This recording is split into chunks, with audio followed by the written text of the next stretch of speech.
this afternoon I'm going to carry on with the rest of the picture and should pretty much get it finished. Very annoying. I'm editing and don't know why. Days worth of work and there's no audio. I think it's still worth putting it on there. I'll overdub it and hopefully it's not going to be so bad that you switch it off or unsubscribe.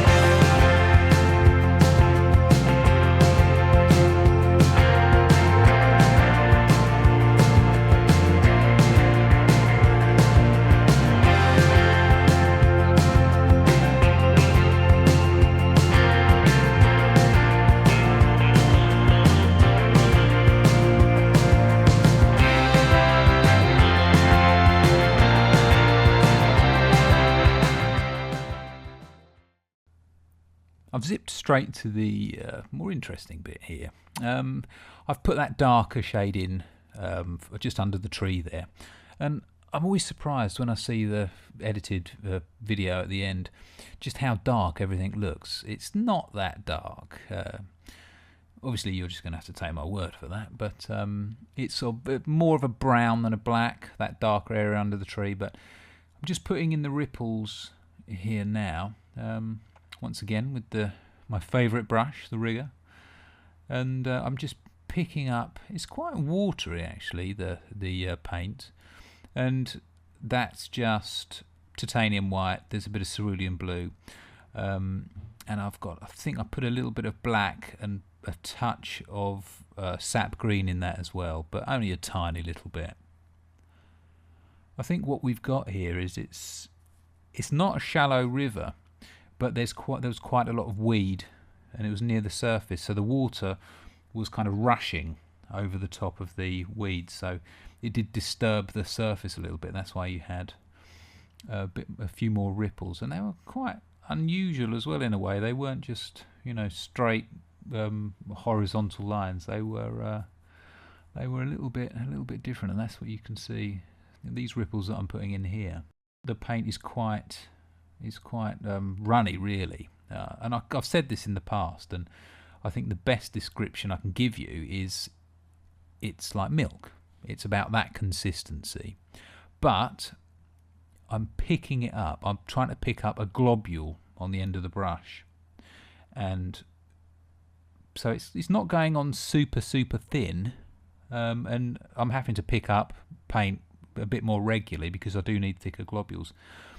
And as we lighten up on this area here, you can see it's a lot more white. So I've taken out some of I've mixed in less black and less cerulean blue. But also, in order for it to be opaque and to not take on the colour underneath, that's going on a little bit thicker again.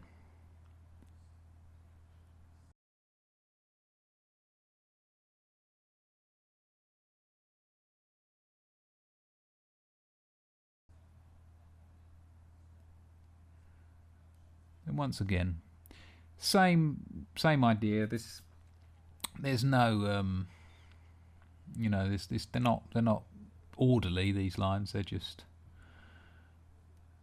well, I don't know what they are really. I guess they're just an ordered mess.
Yeah, believe it or not, that was actually real time back there. No, it wasn't really.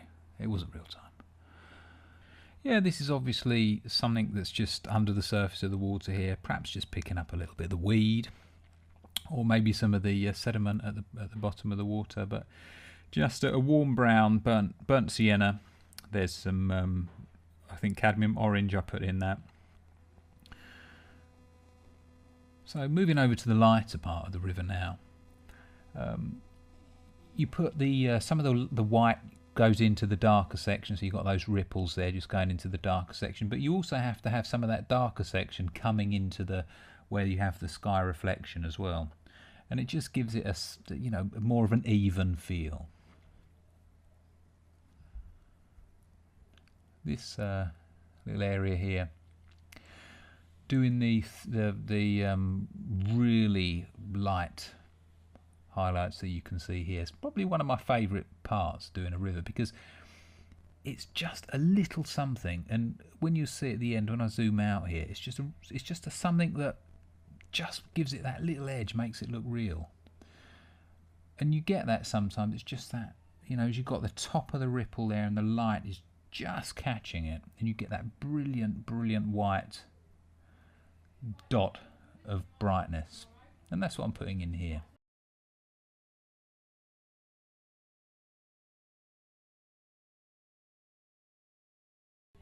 Now with this, it's the paint's a little bit thicker again, and it just, it's so opaque that you can't see any of that brown below.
So there we go, as we zoom out, and you can see, just as I was saying earlier, how those little flecks of light really do help it look alive, that water. I hope you guys enjoyed watching this, and tune in for the next video later in the week.